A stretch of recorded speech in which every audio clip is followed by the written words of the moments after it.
pagi semuanya. Pagi, Pak. Sehat? Sehat. Alhamdulillah kabarnya baik ya. Jadi untuk pertemuan hari ini kita coba diawali dengan review materi. Yang minggu lalu kita belajar tentang variabel ya. Ada berapa macam variabel yang saudara ketahui? 2. Baru tadi.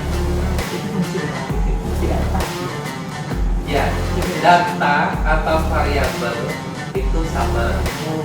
Kalau secara umum kita manggilnya data atau tipe data. Cuman kalau kita deklarasikan ke dalam program itu namanya variabel. Nah, variabel itu adalah sesuatu yang bisa diolah dan diberikan sebuah nilai. Ya ingat ya, kalau kita membuat sebuah program itu ada yang namanya input, kemudian proses, baru output. Nah, inputnya itu kita mendeklarasikan data atau mendeklarasikan variabel. Kemarin itu kita pelajari ada yang namanya char, integer, ada juga string, ada juga short, ada long, ada char tadi gitu ya. Boleh. Nah, ini tergantung kasusnya apa ya. Contoh kalau kita bikin sebuah tipe data nama, itu pakai apa? Nama. Kalau kita buat deklarasikan variabel nama, isinya apa? Kalau nama isinya tuh huruf. Berarti tipe data yang mana kita gunakan? Char. Kenapa langsung membuku sini? Karakter atau string. Kalau kita punya data itu, contoh ada beberapa data ya, nilai UTS, nilai UAS, nilai tugas. Ada 3 kan. Kita gunakan tipe data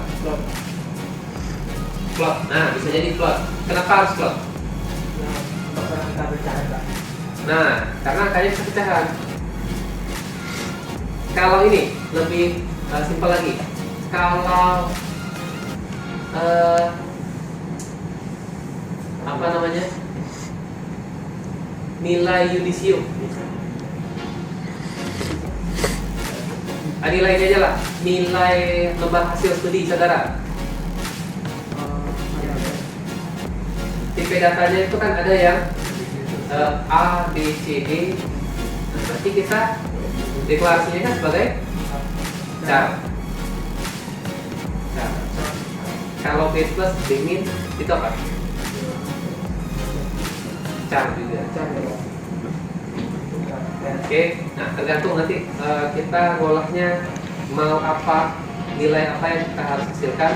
Berarti kita sudah bisa menebak. Nah, ini pakai integer nih, 16, ini pakai float, ini pakai double. Tergantung apa yang akan kita olah ya. Oke.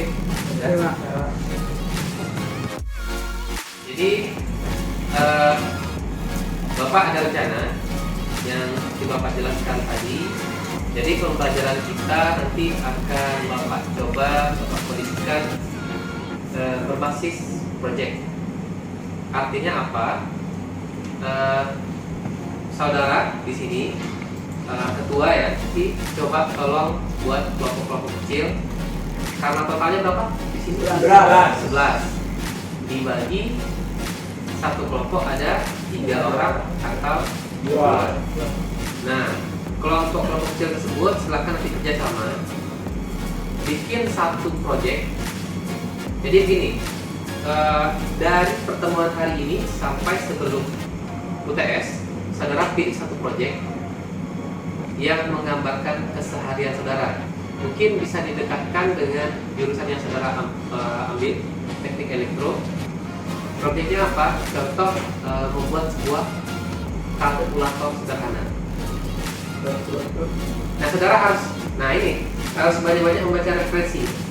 Nanti akan Bapak berikan contoh program membuat sebuah menu. Ada kebayang? Kalau kita masuk mesin ATM, ada menu 1, 2, 3, 4. Dapat kalau kalkulator sederhana nih ya. Menu 1 adalah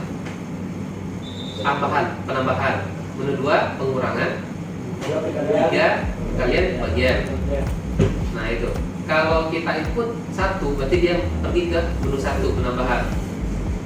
Nanti akan ada masukkan angka pertama, masukkan angka kedua, kemudian ada hasilnya. Kalau udah ada hasil, kembali lagi ke menu awal. Bapak mungkin Bapak bisa contohkan di sini.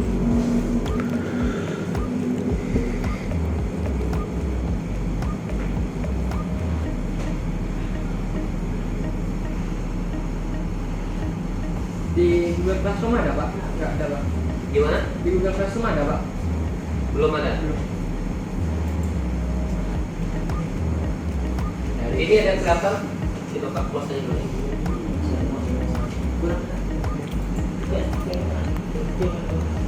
Ini contoh program kedai kopi. Kedai kopi. Nah, kalau kita ini sudut pandangnya sebagai customer, sebagai pelanggan yang mau ngopi gitu. Ada kelihatan Pak. Kalau UTS itu minggu ke-8, idealnya bisa jadi minggu ke-10 atau 9. UTS-nya digeser UTS-nya. UTS-nya gimana Pak? Hah? Sistem UTS-nya gimana Pak? UTS itu belakangan. Kita bahas proyeknya dulu. Jadi Bapak tegaskan ya, nilai saudara itu lebih besarnya ke proyek. Kemarin sudah dibahas kan kontrak kan? Ya, Pak. Proyek itu 40%. 40%. UTS cuma 10-15 loh. Kayak ada 5. Ya. Iya Pak. Jadi gini. Sebelum UTS akan ada penampilan saudara dan kelompok saudara presentasi ke depan, menjelaskan isi programnya dari input, proses, sama output. Nanti bikin aja PPT sebagus-bagus mungkin. Oke. Untuk laporan, Bapak akan buatkan gambarkan dahuluan. Oke. Seperti biasa halaman 1 itu cover. Kemudian masuk ke isi pendahuluan, itu isinya adalah teori singkat